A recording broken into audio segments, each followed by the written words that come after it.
నమస్తే welcome to help line. మాతృదేవో భవ పితృదేవో భవ అంటూ ఉంటాం. మన జీవన ప్రయాణంలో మన మొట్టమొదటి గురువులు మన తల్లిదండ్రులు. వారి త్యాగం, వారి సేవల వల్లే మనం ఈ స్థాయిలో ఉన్నాం. అయితే వయసు మళ్ళిన తర్వాత వారి భద్రత, గౌరవం కాపాడాల్సిన బాధ్యత మనదే. అందుకే ఒక ప్రత్యేక చట్టం రూపొందించబడింది. అదే సీనియర్ సిటిజన్స్ మెయింటెనెన్స్ అలాగే వెల్ఫేర్ యాక్ట్. ఈ చట్టం గురించి మరిన్ని విషయాలు తెలియజేయడానికి ఈరోజు స్టూడియోలో మనతో పాటు సీనియర్ అడ్వకేట్ ఈ పార్వతి గారు ఉన్నారు. వారితో మాట్లాడదాం. నమస్తే మేడం. నమస్తే అమ్మా. మేడం, సీనియర్ సిటిజన్ యాక్ట్ అంటే ఏంటి? ఇది ఏ సంవత్సరంలో వచ్చింది? ఓకే, ఇందాక మీరు చెప్పినట్లుగా అమ్మా, మన సంస్కృతి సాంప్రదాయాలన్నీ కూడా మాతృదేవో భవ, పితృదేవో భవ, అతిథి దేవో భవ, ఆచార్య దేవో భవ అనేటటువంటి 4 మూల స్తంభాలపైనే ఆధారపడి ఉన్నాయి. కానీ అవన్నీ కూడా ఇప్పుడు అంతరించిపోతున్నాయా, కనుమరుగైపోతున్నాయా అన్న విషయం మనకు చాలా బాధగా ఉన్నదన్నమాట. తల్లిదండ్రులను, తర్వాత వృద్ధులను ఎంతో నిర్లక్ష్యానికి లోను చేస్తున్నారు ఇప్పటి పిల్లలు.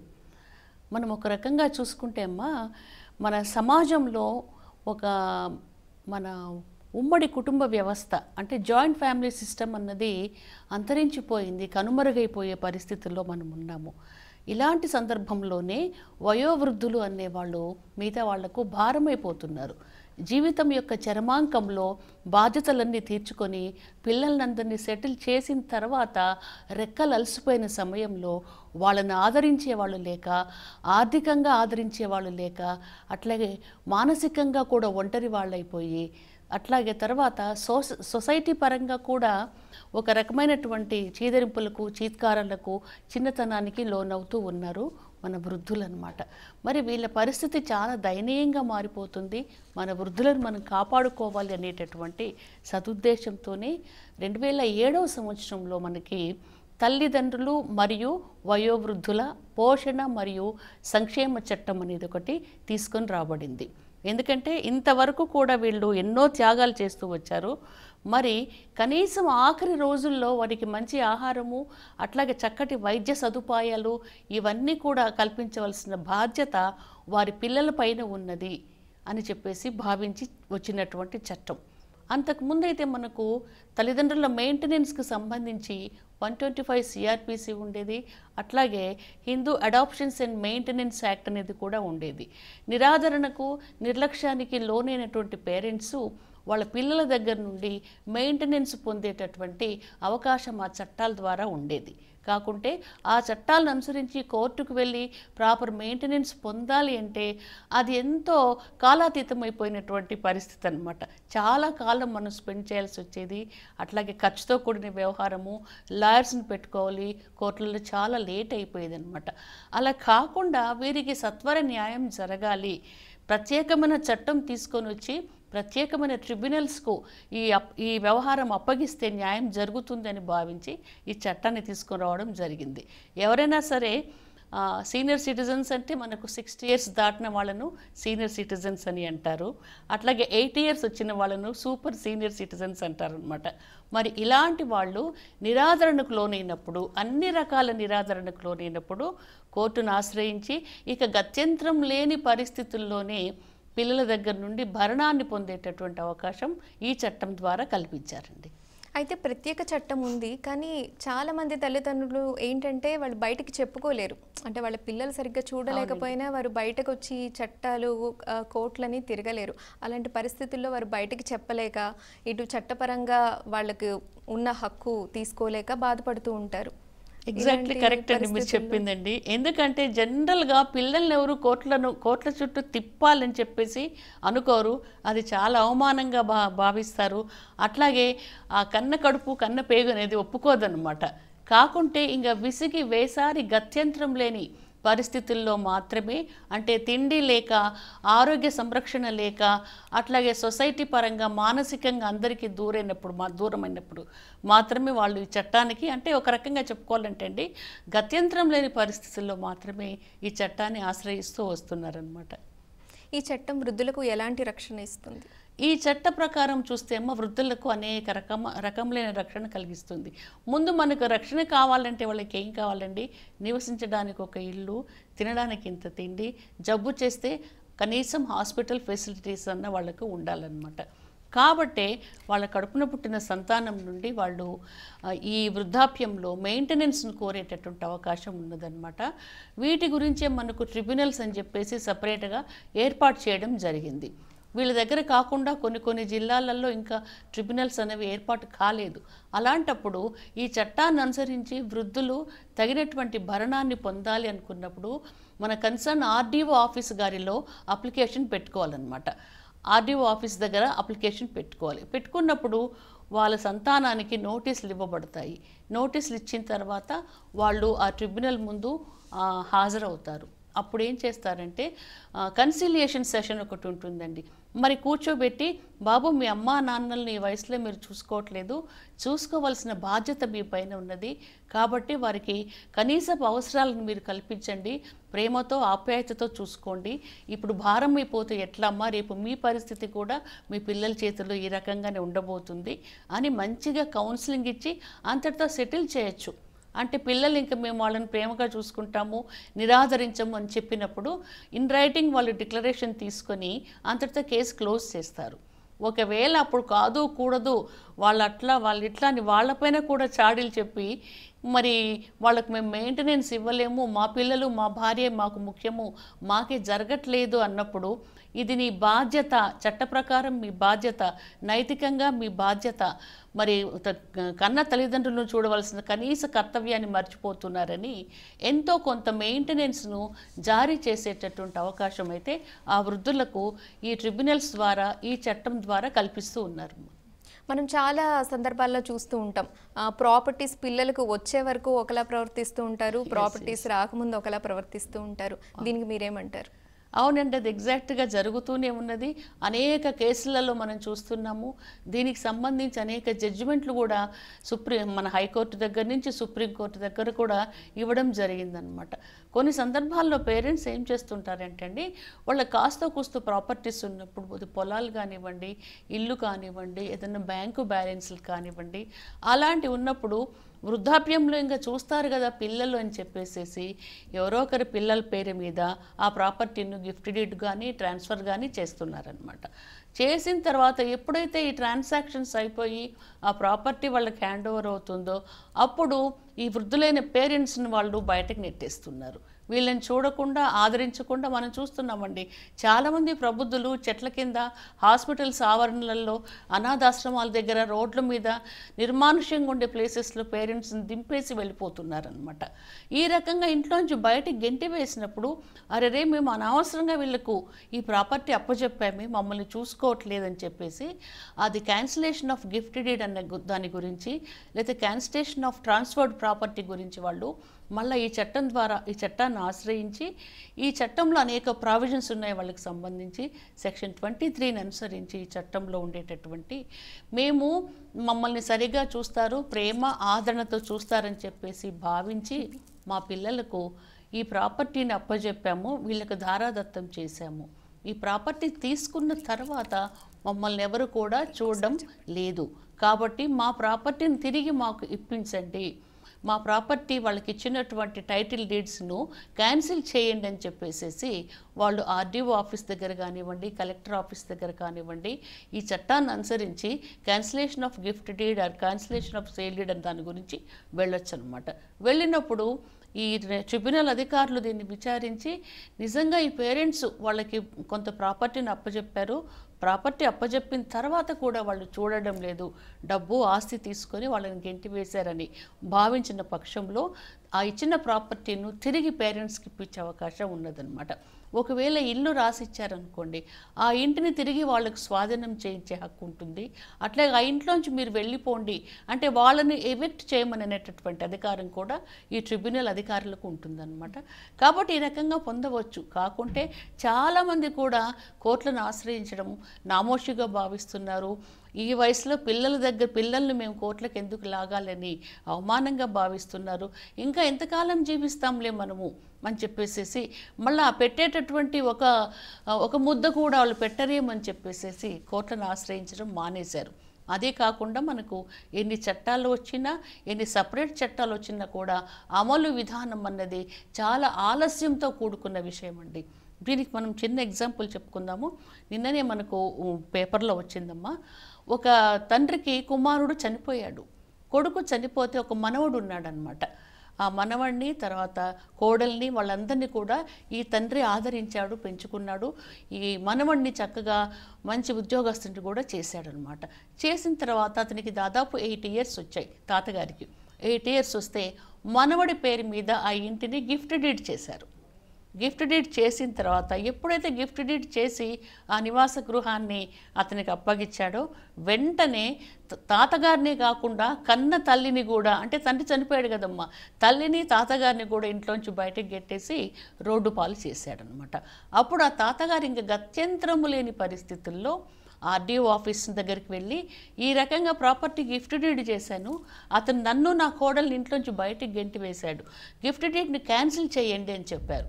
వాళ్ళు గిఫ్ట్ డీడ్ని పరిశీలించిన తర్వాత దాంట్లో ఏమని రాశారంటే, మమ్మల్ని వృద్ధాప్యంలో నన్ను నా కోడలను, అంటే నన్ను నీ తల్లిని చక్కగా ప్రేమగా చూసుకోవాలి, మా కనీస అవసరాలు తీర్చాలి, మాకు మంచి అంటే మాకు తగినటువంటి ఆహారాన్ని ఇవ్వాలి, మాకు ఏదైనా మెడికల్ ఎమర్జెన్సీ వచ్చినప్పుడు హాస్పిటల్స్కు తీసుకొని పోవాలి, మాకు చక్కగా ఆలంబనగా ఉండాలి, ఉన్న పక్షంలోనే ఈ ప్రాపర్టీ మీకు చెందుతుంది అని రాశారు.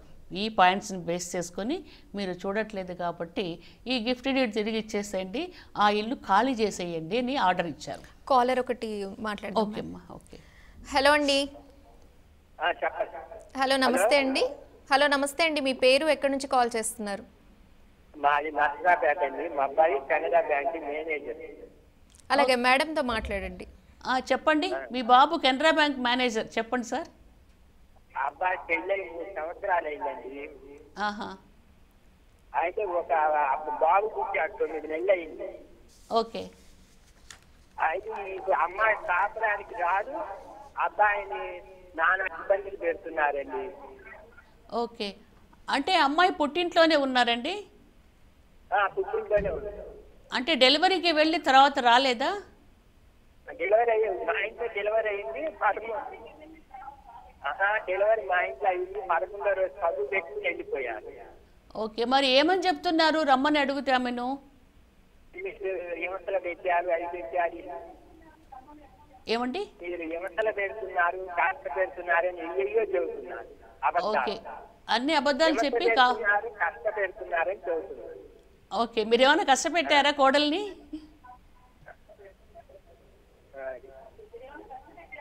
టీవీ వాల్యూమ్ తగ్గించి మాట్లాడండి. అలాంటిది ఏం లేదు. మరి మీ అబ్బాయిని అడిగారు, చెప్పండి. టీవీలో చూసి మాట్లాడుతున్నట్టున్నారు, డిస్టర్బెన్స్ వస్తుంది. టీవీ వాల్యూమ్ తగ్గించి మాట్లాడండి. ఓకే, అంటే భార్య భర్తలకు సరిపడలేదండి? భార్య భర్తలు బాగానే ఉన్నారు, మధ్యలో పెట్టుకుని భార్య భర్తలు వాళ్ళ అమ్మకు అతనితో అక్రమ సంబంధం ఉంది. అతను ఈ అమ్మాయిని అలవలేకుండా చేస్తాడు. ఓకే ఓకే, అంటే అమ్మాయి ఏమంటుంది, వేరే కాపురం పెడితే వస్తానంటుందా? అసలు వాళ్ళు ఉండేది ఇద్దరే. ఓకే, వాళ్ళు ఉండేది ఇద్దరు, చెన్నైలో ఉంటారు. ఓకే, వాళ్ళు విడిగా ఉంటారనమాట. ఇదిగానే ఉంటారు. మీ అబ్బాయిని అడిగారండి మరి ఎందుకు అమ్మాయి ఎట్లా చేస్తుందో? అబ్బాయిని అడిగితే అబ్బాయి మీద ఎగబెట్టము, అబ్బాయి మీద ఎగబెట్టము, ఏదో పిచ్చి మాటలు అంటాం, చెప్పటం, గోల్ చేయడం చేస్తాం. ఓకే ఓకేనండి. ఇప్పుడు అమ్మాయి వెళ్ళి ఎన్నాళ్ళు అయింది పుట్టింటికి వెళ్ళి? అమ్మాయి పుట్టింటికి వెళ్ళి 10 నెలలు అయింది. 10 నెలలు. ఓకే, మరి మీ అబ్బాయి అప్పుడప్పుడు వెళ్తూ వస్తూ ఉన్నాడు అక్కడికి? అక్కడికి వెళ్ళాలన్నా రావాలన్నా తిట్లు తీస్తున్నారు, ఫోన్ చేస్తే ఎత్తారు. ఓకే, అర్థమైందండి. ఏదో ఒక కారణం ఉండే ఉంటుందండి మరి అమ్మాయి రాకపోవడానికి. లేకుంటే వాళ్ళ పేరెంట్స్తో ఒకసారి మాట్లాడండి, పెద్ద మనుషులను తీసుకొని వెళ్ళి మరి ఎందుకు అమ్మాయి కాపురానికి తిరిగి రానంటుందో, మరి కేవలం తను తన భర్తే ఉంటున్నారు విడిగా అని చెప్తున్నారు మీరు. మరి అమ్మాయి ప్రాబ్లం ఏంటో మీరు కనుక్కోండి. ఒకవేళ డెలివరీ తర్వాత ఆమెకు ఏదైనా మానసిక సమస్యలు ఉన్నాయేమో, కొంతమంది ఆ రకంగానే ప్రవర్తిస్తూ ఉంటారు. ఏదైనా హాస్పిటల్కి తీసుకెళ్ళి మంచిగా చూపించండి, మరి ఆమె ఆరోగ్య పరిస్థితి ఎట్లా ఉందో చూపించండి, వాళ్ళ పేరెంట్స్తో మాట్లాడండి. లేకుంటే పెద్ద మనుషులను తీసుకొని వెళ్ళి పంచాయతీ పెట్టించండి. మీ కారణం తెలియాలి కదా, ఆ కారణం తెలిస్తే దాన్ని బట్టి మీరు సమస్య పరిష్కరించుకోండి. అలా కాదు, ఇవన్నీ కూడా మేము చేసాము అయినా కూడా ససేమిరా రానంటుంది అంటే మీరు కాపురానికి రమ్మని అమ్మాయికి లాయర్ ద్వారా ఒక లీగల్ నోటీస్ పంపించండి. లీగల్ నోటీస్ పంపించిన తర్వాత ఆ అమ్మాయి వస్తుందో రాదో మీకు తెలిసిపోతుంది. లేదా లీగల్ నోటీస్కి రిప్లై ఏదన్నా ఇస్తారు వాళ్ళు. ఒకవేళ రిప్లై ఇవ్వకుండా మీ దగ్గరికి రాకుండా ఉంటే మీరు కుటుంబ న్యాయస్థానాన్ని, ఫ్యామిలీ కోర్టును ఆశ్రయించి మీ అబ్బాయితో రెస్టిట్యూషన్ ఆఫ్ కాంజుగల్ రైట్స్ అనేటటువంటి కేసును వేయించండి. కాపురానికి రమ్మని, ఏ కారణము లేకుండా, ఏ కారణము చెప్పకుండా నన్ను వదిలిపెట్టేసేసి పుట్టింట్లోనే ఉన్నావు, మేము ఎన్ని ప్రయత్నాలు చేసినా తిరిగి రాలేదు, కాబట్టి కోర్టు ద్వారా నువ్వు నా దగ్గరికి రావాలని కోర్టులో ఒక పిటిషన్ వేయండి. అది విచారించిన తర్వాత భర్తతో కాపురం చేయమని ఆర్డర్స్ వచ్చేటటువంటి అవకాశం ఉంటుందండి. ఓకే ఓకే మ్యామ్, ఇప్పుడు ఇంకో కాలర్తో మాట్లాడదాం. హలో అండి, నమస్కారం. హలో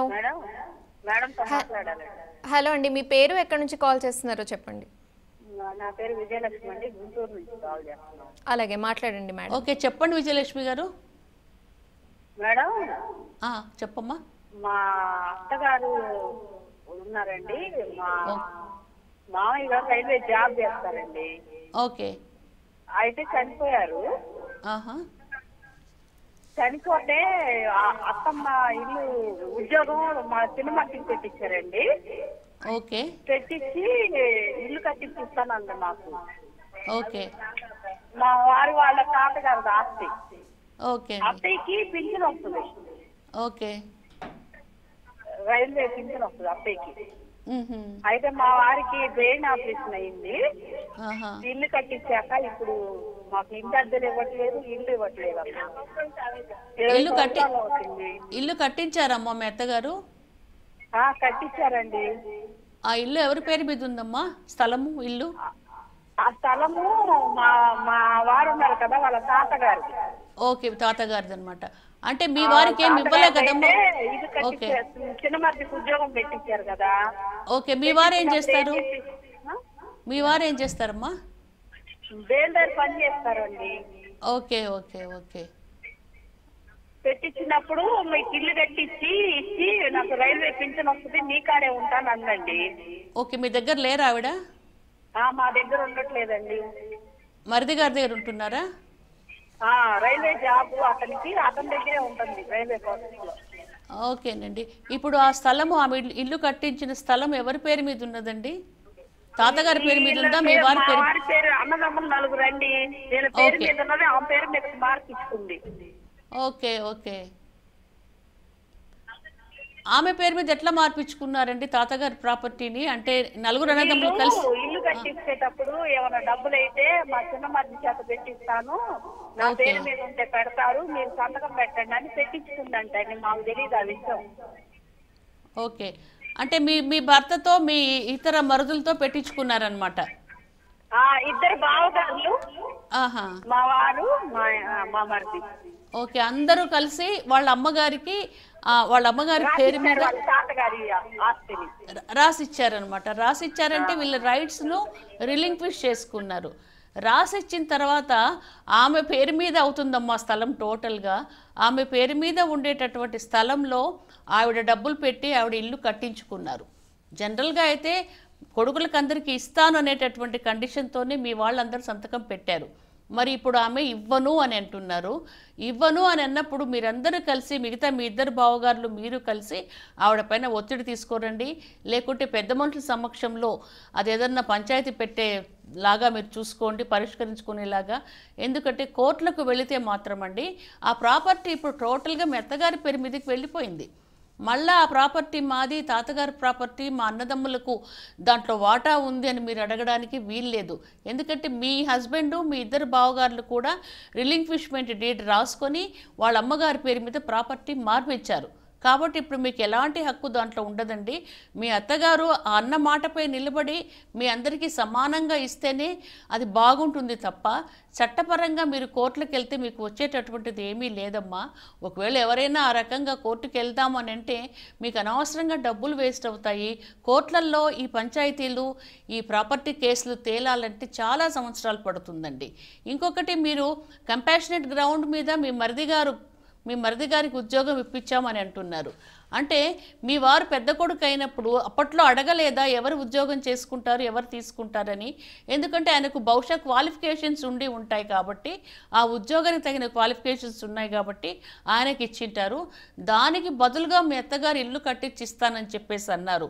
అలాంటప్పుడు మీరందరూ కలిసి, ఈ ముగ్గురు అన్నదమ్ములు మీ అత్తగారు కలిసి ఏదన్నా ఒక అంగీకార పత్రము, ఒక మెమరాండమ్ ఆఫ్ అండర్స్టాండింగ్ రాయించుకొని ఉండింటే మీరు కోర్టుకు వెళ్ళేటటువంటి ఆస్కారం ఉండేది. అలాంటి ఎవిడెన్స్లు మీ దగ్గర ఏమీ లేవు కాబట్టి ఇది సామరస్యంగా పరిష్కరించుకుంటేనే బాగుంటుందండి. ఏటైనా సరే ఆమె తదనంతరము ఆ ప్రాపర్టీ మీకు, మీ బావలకు, మీ మరిది గారికి కూడా వచ్చే అవకాశం ఉంటుందండి. ఓకే, ఇంకో కాలర్ లైన్లో ఉన్నారు, మాట్లాడదామండి. హలో అండి, నమస్తే. హలో అండి. హలో అండి, ఎక్కడి నుంచి మాట్లాడుతున్నారు? మేము మార్చల నుంచి మాట్లాడుతున్నాం, గుంటూరు డిస్టిక్. ఓకే, మీ పేరమ్మా? నా పేరు శిరీష అండి. శిరీష, అలాగే మేడం ఉన్నారు, మాట్లాడండి. చెప్పండి శిరీష గారు. మేడం, నాకు మ్యారేజ్ అయ్యి 6 years అయింది మేడం. ఓకే. ఆయన మొత్తము ఎట్లానంటే, నేను టీచర్గా చదివినా కానీ ఇంకా రిలేషన్ పరంగా మా తోడు కోడలు సంబంధం తీసుకొచ్చిందని మేము చేసుకున్నాం మేడం. కానీ ఐటీఐ చదివాను, ఈ చదివాను అబద్ధాలు చెప్పి మ్యారేజ్ చేసుకున్నాడు. ఓకే. అట్లా మ్యారేజ్ చేసుకున్నాక ఏమైందంటే, ఇంకా 1 month నుంచే తనకి తాగుడు అలవాటు ఉంది. మాకేం చెప్పారంటే, మేము క్రిస్టియన్స్ మేడం. ఓకే. అయితే మేము క్రిస్టియన్స్ అయితే తాగుడు అలవాటు లేదు, బాప్తిజం తీసుకున్నా, ఇంకా తాగనని చెప్పేసి మ్యారేజ్ చేసుకుంటే మేము నమ్మి మ్యారేజ్ చేసుకుంటే, మ్యారేజ్ అయిన 2 months నుంచి అబ్బాయి తాగడం, నన్ను టార్చర్ పెట్టడం మొదలు పెట్టాడు మేడం. ఓహా, అలాగా, చెప్పండి అమ్మా.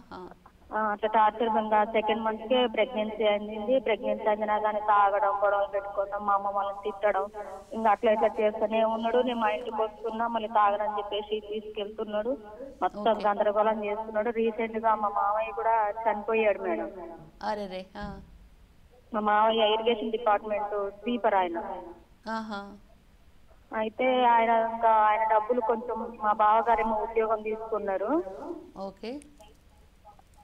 మా బావకేమో మాకేమో డబ్బులు వచ్చేటట్టు, మా అత్తమ్మకేమో పింఛన్ వచ్చేటట్టు మాట్లాడుకున్నారు మేడం. రీసెంట్ గా ఈ month 27 కి మా మామయ్యది సంవత్సరికం. అట్లాగా. సంవత్సరికం అయితే మా అన్నయ్యని పిలిపించి మరీ మర్యాదగా పిలిచి మా అన్నయ్య తిట్టిండని అది కడుపులో పెట్టుకొని కొట్టాడు మేడం మొన్న. డబ్బులు ఇచ్చారమ్మా? మీ హస్బెండ్ డబ్బులు ఇచ్చారా? మీ మామయ్య గారి బెనిఫిట్స్ వచ్చాయా? ఇంకా రాలేదు మేడం, ఇంకా రాలేదు ఆ డబ్బు. ఓకే. సో మీ అన్నయ్యని కొట్టారనమాట మీ భర్త? నా భర్త కొట్టేసి, నేను కనీసం ఎవరితో ఆడవాళ్ళతో మాట్లాడినా తప్పే, బయట కూర్చున్నా తప్పే, అట్లీస్ట్ సెల్లు కూడా నన్ను పట్టుకొనియాడు మేడం. ఓకే, అర్థమైందమ్మా మీ ప్రాబ్లం. ఇప్పుడు మీరు ఎక్కడ ఉంటున్నారు? మాది మార్చర్ల మేడం, గుంటూరు డిస్ట్రిక్ట్ మార్చర్. మీరు మీ అమ్మగారి ఇంట్లో ఉంటున్నారా అంటున్నాను. మా 27వ తారీఖే నన్ను కొట్టి మా అన్నని కొట్టేసరికి నేను కేసు పెట్టేసి ఇంకా మా అమ్మ వాళ్ళు వద్దులే అని చెప్పేసి తీసుకొని వచ్చారు మేడం. ఓకే, మరి డెలివరీ అయ్యారా మీరు? 2 బాబులు మేడం. ఒక ఆయన అయిపోయినాడు, మళ్ళీ 2వ ఆయన కూడా పుట్టినాడు. అయినా అది మారట్లేదు తను. ఓకే, సరే అమ్మా, ఒక పని చేయండి. మీరు డొమెస్టిక్ వైలెన్స్ యాక్ట్ కింద కేసు వేయండి. మీ ఊర్లో మీకు సఖీ సెంటర్స్ అని చెప్పేసి ఉంటాయమ్మా, అక్కడికి వెళ్ళి డీవీసీ కింద కేసు వేయమని చెప్పేసి అప్లికేషన్ ఇవ్వండి. ఇప్పుడు నాకు చెప్పిన విషయాలన్నీ కూడా దాంట్లో రాసి మీ ఆయనకు కౌన్సిలింగ్ ఇవ్వమని చెప్పి అడగండి. అంటే మీరు ఏం కోరుకుంటున్నారు? అంటే సెటిల్మెంట్ కోరుకుంటున్నారా? ఏమన్నా అంటే నేను చంపుతా, నాకు ఒక్కళ్ళు సరిపోరు, 10 మంది కావాలి, ఇట్లా నన్ను బెదిరిస్తా, చాతబడి చేపిస్తా, నీ కుటుంబానికి చేపిస్తా, నిన్ను చంపిస్తా, నిన్ను బతకనివ్వను. అంటే ఇప్పుడు ఆవిడ ఉండాలని కోరుకుంటున్నారా భర్తతో, లేదంటే? కేసు వేశారు అమ్మా, మీరు పోలీస్ స్టేషన్లో కేసు వేశారు కదమ్మా, ఆ కేసు పోలీసులు తీసుకున్నారా? ఎఫ్ఐఆర్ చేశారా? ఎఫ్ఐఆర్ చేయలేదు మేడం. వాళ్ళు ఏమన్నారంటే, మేము ఎఫ్ఐఆర్ చెయ్యం, ఇక్కడ మీరు అక్కడ కోర్టుకి వెళ్ళండి, లాయర్ని పట్టుకొని కోర్టుకి వేసుకోండి, ఇక్కడ ఏముందమ్మా చేసేది ఏం లేదని చెప్పేసి అన్నారు మేడం మొన్న వెళితే. ఓకే అమ్మ, ఒక లాయర్ తీసుకొని మీరు కోర్టుకి వెళ్ళి ప్రైవేట్ కంప్లైంట్ ఇవ్వండి, పోలీసులు యాక్షన్ తీసుకోవట్లేదు ఆయన పైనని, తాగుతున్నాడు, కొడుతున్నాడు, తిడుతున్నాడు, హింసిస్తున్నాడు, పిల్లలు నన్ను పోషించడం లేదని చెప్పేసి పోలీస్ స్టేషన్లో కేసు వేయచ్చు. మరియు మీరు డొమెస్టిక్ వైలెన్స్ యాక్ట్ కింద సఖీ సెంటర్కి వెళ్ళి కంప్లైంట్ కూడా ఇవ్వచ్చండి. కంప్లైంట్ ఇస్తే పిలిపించి మాట్లాడతారు, కౌన్సిలింగ్ ఇస్తారు. ఇక మీదట అలా ఆ రకంగా ప్రవర్తించను అంటేనే మిమ్మల్ని కలిసి ఉండేటటువంటి ప్రయత్నాలు చేస్తారు. ఇంకా లేకుంటే మీరు మెయింటెనెన్స్ కేసు వేసుకోవచ్చు. నేను తండ్రి పిలుపుకు దూరం చేయడం ఎందుకని ప్రతిసారి తప్పుకొని వెళ్ళినా మేడం, కానీ అయినా వాడు అట్లీస్ట్ నా ఆడవాళ్ళతో మాట్లాడినా కానీ నన్ను మాట్లాడనివ్వడు మేడం. అమ్మ వాళ్ళు వస్తే మాట్లాడనియ్యాడు, అన్న వాళ్ళు ఫోన్ చేసిన మాట్లాడని, స్పీకర్ ఆన్ చేసి పక్కన కూర్చుంటాడు. కట్టుకున్న బాధనే అర్థమైందమ్మా. మిమ్మల్ని నానా రకాలుగా హింసిస్తున్నాడు, మిమ్మల్ని తీవ్రంగా అవమానిస్తున్నాడు, అనుమానిస్తున్నాడు. ఇంకొక విషయం, మీరు ఆ భర్తతోనే కాపురం చేయాలనుకుంటున్నారా, వద్దనుకుంటున్నారా? వద్దనుకుంటున్నా మేడం, ఎందుకంటే వాడు ఎప్పుడు తాగితే ఏం చేస్తాడో తెలియదు. ఓకే అమ్మా, మంచి పని చేశారు. మీరు పోలీస్ స్టేషన్లో కంప్లైంట్ ఇచ్చారు, వాళ్ళు తీసుకోలేదు కాబట్టి మీరు లాయర్ను తీసుకొని ఒక ప్రైవేట్ కంప్లైంట్ బుక్ చేయండి అమ్మా. ప్రైవేట్ కంప్లైంట్ బుక్ చేసి ఆయన పెట్టేటటువంటి హింసలన్నీ చూపించి దాంట్లో ఆయనకు తగినటువంటి శిక్ష పడేలాగా ప్రయత్నాలు చేసుకోవచ్చు. ఇంకా డొమెస్టిక్ వైలెన్స్ యాక్ట్ కింద కేసు పెట్టుకొని మెయింటెనెన్స్ కోరుకోవచ్చండి మీకు, మీ పిల్లలకు. ఎట్లానంటే మేడం, ఇంకోటి మా మామయ్య చనిపోయిన ఎక్స్పీరియన్స్ లో 30 లక్షలు వస్తాయని అన్నారు మేడం. ఓకే, అయితే అవి ఇంకా రాలేదు మేడం. మరి అవి నేను పిల్లల పేరున అతను తీసుకున్న ఉపయోగం లేదు మేడం, తాగి అయిపిచ్చేస్తాడు. కానీ అవి ఏదో నాకు వచ్చేటట్టు చేస్తే నా పిల్లలకు ఉపయోగపడతాయి కదా అని ఆలోచిస్తున్నా నేను. ఓకే అమ్మా, అది కూడా చెప్పండి వాళ్ళకి. లంసమ్ అమౌంట్ రాబోతుంది, మరి అది కూడా అన్యాక్రాంతం చేస్తాడు అతను, పిల్లల పేరు మీద పెట్టించండి అని చెప్పేసి మీరు సఖీ సెంటర్లో కోరొచ్చండి. సఖీ సెంటర్లో అప్లికేషన్ పెట్టుకోవచ్చు. ఆ పెట్టుకున్న తర్వాత వాళ్ళు ఒప్పించేటటువంటి ప్రయత్నాలు చేస్తారు. లేకుంటే మాకు మెయింటెనెన్స్ కావాలి, మాకు ఎలిమనీ కావాలని చెప్పేసి మీరు కోర్టును ఆశ్రయించండి. ఇవన్నీ కూడా సఖీ సెంటర్లో అక్కడికి వెళ్తే అమ్మ డొమెస్టిక్ వైలెన్స్ యాక్ట్ కింద మీకు తగినటువంటి న్యాయం జరుగుతుంది. కాకుంటే మీకు కొంచెం ఓపిక, ధైర్యం ఉండాలి. వెళ్ళే ప్రయత్నాలు మీరు చేయండి. ఓకే ఓకే అమ్మా, మీ నెంబర్ అయితే మా వాళ్ళ దగ్గర ఉంది అండ్ మీతో కాంటాక్ట్ చేస్తారు. మేడం, ఇలాంటి సందర్భాల్లో అంటే తల్లిదండ్రుల్ని ఇందాక మనం టాపిక్ మాట్లాడుతున్నాం, పిల్లలు చూడకపోతే ఇందాక మనం టాపిక్ మాట్లాడుకున్నాము. సో వారి మీద ఎటువంటి దాంట్లో ఏమైంది, గిఫ్ట్ డీడ్ను క్యాన్సిల్ చేశారు. క్యాన్సిల్ చేసేసి ఆ ఇల్లు వాళ్ళకు అప్పచెప్పేలాగా ఏర్పాటు చేశారు. కానీ ఆ మనవడు ఊరుకోకుండా దాన్ని ఆర్డీఓ దగ్గర నుంచి మళ్ళీ కలెక్టర్ ఆఫీస్కు అప్పీల్ చేసుకున్నారు. కలెక్టర్ గారు కూడా సేమ్ ఆర్డర్ ఇచ్చారు. అంతటితో సరిపెట్టకుండా హైకోర్టుకు వెళ్ళాడు ఆయన. హైకోర్టుకు వెళ్ళేసరికి మన కోర్టుల జాపింగ్ గురించి చెప్తున్నానమ్మా. 2018 సంవత్సరంలో హైకోర్టుకు వెళ్తే నిన్న వ్యవహారం తేలిందండి. హైకోర్టు వాళ్ళు కూడా ఆ అబ్బాయిని ఇల్లు ఖాళీ చేసేసి ఈ తాతగారికి తల్లిని లోపలికి పంపించమని ఆర్డర్ ఇచ్చారు. ఇప్పటికీ ఆ పెద్ద ఆయన వయసు 91 సంవత్సరాలండి. మన లీగల్ బ్యాటిల్స్ ఇట్లా ఉంటాయి. యాక్చువల్గా ఇది చాలా పెద్ద టాపిక్ మేడం, ఎందుకంటే మనకి ఈ హాఫ్ అన్ అవర్లో డిస్కస్ చేసుకునే టాపిక్ కాదు. సో మనం మళ్ళీ ఈ టాపిక్ గురించి మాట్లాడదాం. And thank you so much madam. Welcome. ఇదండి ఈరోజు హెల్ప్ లైన్ కార్యక్రమం. మరో కార్యక్రమంలో మళ్ళీ కలుద్దాం. అంటిల్ దెన్ కీప్ వాచింగ్ వనిత టీవీ.